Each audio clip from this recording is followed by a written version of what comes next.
তিনটি বন্ধু এটা নির্ণয় করলো যে আমরা কিন্তু এবারে গিয়ে ভগবানকে দেখব। আর ভগবানকে দেখার জন্য আমাদেরকে যেটা করতে হবে সেটা করব।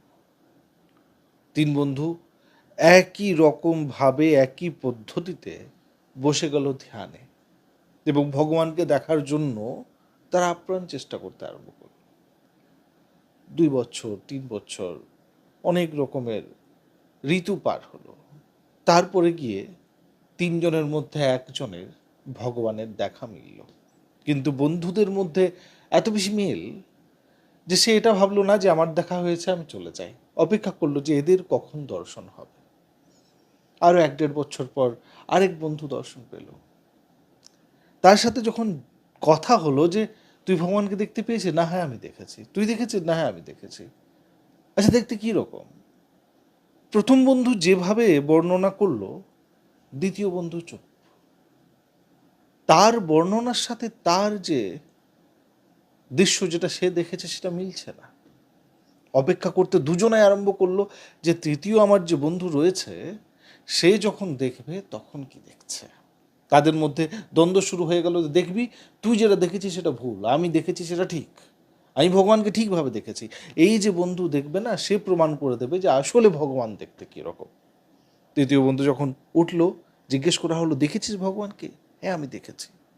কীরকম দেখতে? বর্ণনা যখন দুজন বন্ধু মিলে শুনলো, যে রূপের বর্ণনা সে বলল সেরকম তো নয়, দুজনাই তো ফেল হয়ে গেল। তিনটি বন্ধু তিন রকমের ভগবানকে দেখলেন। এবারে কে ঠিক কে ভুল সেটার বিচার কে করবে? আমাদের ভগবান শ্রীকৃষ্ণ বলছেন যে দেখো আমাকে বোঝা কমতেই বড় মুশকিল, কারণ তোমাদের যে বুদ্ধি, তোমাদের যে বিবেক, তোমাদের যে চিন্তন, যেটাকে নিয়ে তুমি ভগবানকে দেখতে চাইছো, তার বহু আগে আমি হয়েছি। আমি যার কাছে যেতে চাইবো সহজেই চলে যাব, কিন্তু আমার কাছে যারা আসতে চাইছে তারা সহজে আসতে পারবে না। মানুষ এই ছোট জিনিসটা বোঝে না আর বলে যে আমার ভগবানের দর্শন হয়ে গেল, আমি সিদ্ধ পুরুষ হয়ে গেলাম, আমি বিভিন্ন রকমের কাজ ক্রিয়া করতে পারি। কিন্তু ভগবানের দর্শন পাওয়ার জন্য যে বিভিন্ন রকমের ধাপ আছে সেগুলোকে বড় ভালো করে পার করতে হবে।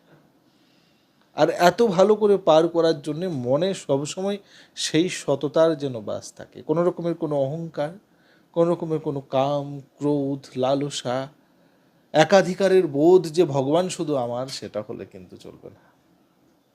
বাবা লোকনাথ সবসময় বলছেন যে ভগবানকে খোঁজার জন্য প্রথম সব থেকে আগে নিজেকে খুঁজতে হবে।